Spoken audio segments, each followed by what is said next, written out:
సంవత్సరాల తరబడి ఎన్ని మందులు వాడినా మీ మోకాల నొప్పులు తగ్గట్లేదా? ప్రాణ పెయిన్ క్లినిక్ లో అత్యాధునిక చికిత్స. ఏపీలో ఎన్నికల హడావుడి ఊపందుకుంది. అభ్యర్థుల నామినేషన్లు దాఖలు చేస్తున్నారు. అఫిడవిట్లో తమ ఆస్తులు, కేసుల వివరాలను కూడా పొందుపరుస్తున్నారు. అయితే విజయనగరం జిల్లా నెల్లిమర్ల జనసేన పార్టీ అభ్యర్థిగా పోటీ చేస్తున్న లోకం మాధవి ఆస్తుల వివరాలు ఎంతో తెలుసా?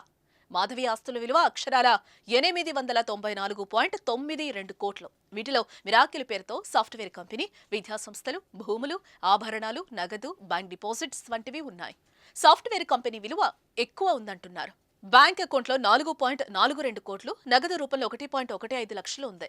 చరాస్తులు 856.57 కోట్లు కాగా స్థిరాస్తులు 15.70 కోట్లు, అప్పులు 2.69 కోట్లు ఉన్నట్లుగా లెక్కలు చూపించారు. విజయనగరం జిల్లా చీపురుపల్లి వైఎస్ఆర్సీపీ అభ్యర్థి మంత్రి బొత్స సత్యనారాయణ కుటుంబ ఆస్తి 5 ఏళ్లలో దాదాపు 2.5 రెట్లు పెరిగింది. మంత్రి పేరిట చరాస్తులు 3.78 కోట్లు, ఆయన భార్య ఝాన్సీ లక్ష్మి పేరిట చరాస్తి 4.75 కోట్లు, హెచ్సిఎఫ్ 35.04 లక్షలుంది. స్థిరాస్తుల పరంగా బొత్స పేరిట 6.75 కోట్లు, ఝాన్సీ పేరుతో 4.46 కోట్లు, కుటుంబ సభ్యుల పేరిట 1.08 కోట్ల విలువైనవి ఉన్నాయి. మొత్తం చర స్థిరాస్తుల విలువ 21.19 కోట్లు. 2019 అఫిడవిట్ ప్రకారం 8.23 కోట్లు మాత్రమే ఆస్తుంది.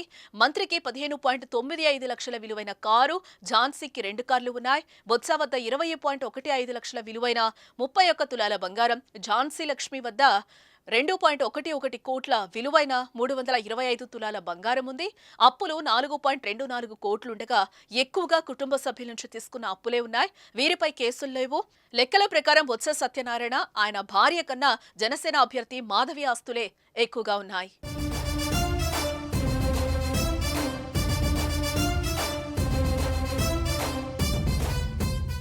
సుమన్ టీవీలో మీ పర్సనల్ అండ్ బిజినెస్ ప్రమోషన్స్ కోసం కింది నెంబర్కి కాంటాక్ట్ చేయండి.